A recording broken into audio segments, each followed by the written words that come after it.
Assalamualaikum warahmatullahi wabarakatuh. Kembali lagi di channelnya Tama Edukasi. Dalam kesempatan video kali ini saya akan merangkum rangkuman materi Bahasa Indonesia kelas 10 semester 1 bab 2 tentang mengungkapkan kritik lewat humor. Materi ini khusus materi untuk jenjang SMA, SMK ataupun jenjang MA. Materi kurikulum merdeka. Sebelum lanjut menonton atau menyimak pembahasan rangkuman materi bahasa Indonesia, jangan lupa untuk selalu dukung channel ini dengan cara like, komen, share, serta subscribe. Baik, langsung saja kepada ringkasan materi bab 2. Yang pertama yaitu mengevaluasi pesan lawakan tunggal. Yang kedua adalah menentukan struktur anekdot. Yang ketiga yaitu menilai akurasi kritik sosial. Yang keempat yaitu kaidah kebahasaan dalam kritik. Yang kelima yaitu eksposisi sebagai basis kritik. Yang keenam yaitu anekdot ke komik potongan. Bagian subjudul A tentang mengevaluasi pesan lawakan tunggal. Apa itu lawakan tunggal? Lawakan tunggal atau stand up comedy adalah seni pertunjukan yang dilakukan oleh seseorang di depan audiens untuk menyampaikan kritik atau pesan sosial melalui humor, seperti berfokus pada pengamatan pribadi, menggunakan sindiran sebagai senjata, berupaya menertawakan masalah serius. Cara mengevaluasi pesan yaitu analisis konten, yaitu memahami masalah apa yang sedang diangkat oleh komika dalam pertunjukannya. Tujuan sindiran yaitu mencari tahu siapa atau apa yang menjadi sasaran kritik sosial tersebut. Selanjutnya tentang evaluasi kritis. Dalam mengevaluasi, kita perlu 1. Menilai apakah sindiran tersebut objektif. 2. Menemukan pesan moral atau solusi yang tersirat di balik tawa.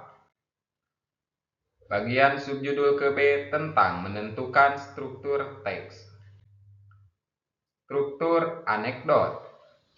Yang pertama adalah abstraksi, yaitu pendahuluan teks. Yang kedua adalah orientasi, yaitu latar belakang kejadian. Yang ketiga adalah krisis, yaitu bagian puncak masalah atau kejadian unik. Yang keempat yaitu reaksi. Reaksi adalah tanggapan terhadap krisis. Yang kelima adalah koda.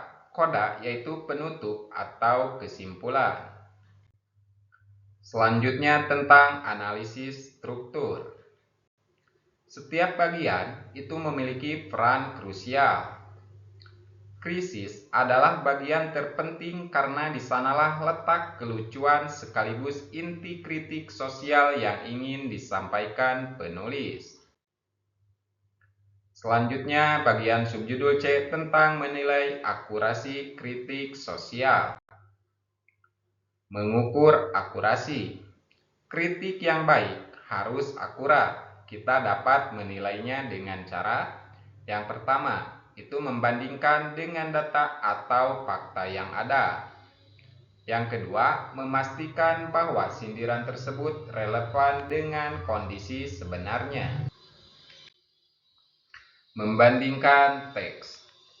Membandingkan isi teks dari sumber yang berbeda membantu kita untuk 1. Perspektif, yaitu melihat isu dari berbagai sudut pandang.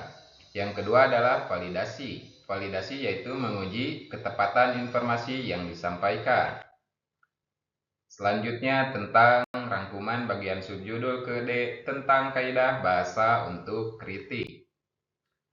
Ada kaidah kebahasaan, yaitu yang pertama ada verba aksi, yaitu kata kerja yang menyatakan tindakan nyata, yaitu seperti misal, memakan, atau berjalan.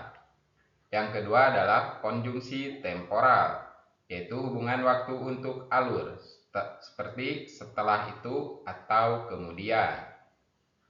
Yang ketiga adalah kalimat retoris, kalimat retoris yaitu pertanyaan tanpa perlu dijawab untuk menegaskan sindiran. Yang keempat ada majas, yaitu penggunaan metafora, ironi, atau sarkasme untuk memperkuat kritik. Contoh kalimat. Di sini ada tanda kutip 2. Apakah harus menunggu banjir sampai lutut baru kita sadar pentingnya membuang sampah pada tempatnya? Tanda tanya, tanda kutip 2. Ini adalah contoh penggunaan kalimat retoris untuk menyampaikan kritik sosial. Selanjutnya, rangkuman materi bagian subjudul E tentang menulis teks eksposisi. Eksposisi untuk kritik. Mengapa eksposisi? Eksposisi memberikan data objektif, seperti penelitian, yaitu mengumpulkan fakta pendukung isu yang akan dikritik. Yang kedua ada objektif, yaitu membangun argumen yang kuat dan tidak hanya asal bicara. Proses penulisan. Yang pertama, tentukan isu. Yang kedua adalah lakukan pengamatan atau penelitian sederhana.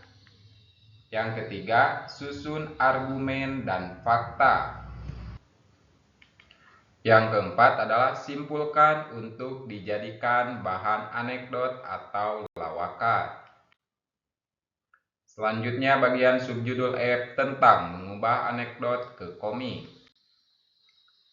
Komik strip atau komik potongan, yaitu mengubah teks anekdot menjadi visual membantu pembaca memahami punchline lebih cepat. Yang pertama yaitu identifikasi bagian penting dari setiap struktur anekdot. Yang kedua adalah ringkas dialog agar tidak terlalu panjang. Adapun tips visual. Tips visual adalah yang pertama ada ekspresi, yaitu pastikan karakter memiliki ekspresi yang sesuai dengan situasi krisis atau reaksi. Yang kedua adalah punchline, yaitu pastikan panel terakhir memberikan efek lucu atau sindiran yang kuat. Bagian subjudul ke G tentang menampilkan lawakan tunggal. Ada etika lawakan tunggal. Lawakan harus tetap santun agar pesan tersampaikan tanpa menyinggung secara personal. Yang pertama, hindari sara. Yang kedua, yaitu fokus pada isu sosial, bukan orang atau pribadi. Tips penampilan. Yang pertama, intonasi, yaitu gunakan tekanan suara yang tepat saat punchline. Yang kedua adalah gestur, yaitu gunakan bahasa tubuh untuk mendukung cerita. Yang ketiga ada timing, yaitu berikan jeda untuk efek lucu. Adapun rangkumannya pada materi video kali ini yaitu anekdot bukan sekedar lucu-lucuan melainkan media kritik sosial.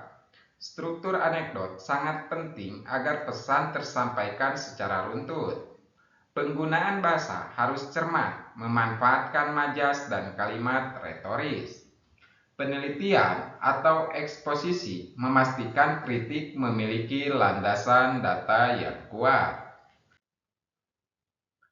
Tips sukses kritik. Jadilah cerdas dalam memilih isu. Tetap santun dan bijaksana. Latihan terus agar penyampaian lancar. Sekarang kita masuk ke sesi tanya jawab. Silakan ajukan pertanyaan terkait materi ini dan jadikan kolom komentar sebagai forum diskusi. Semoga video ini bisa bermanfaat dan bisa membantu kita semua dalam memahami pembelajaran bahasa Indonesia. Terima kasih, selamat belajar dan berkarya. Wassalamualaikum warahmatullahi wabarakatuh.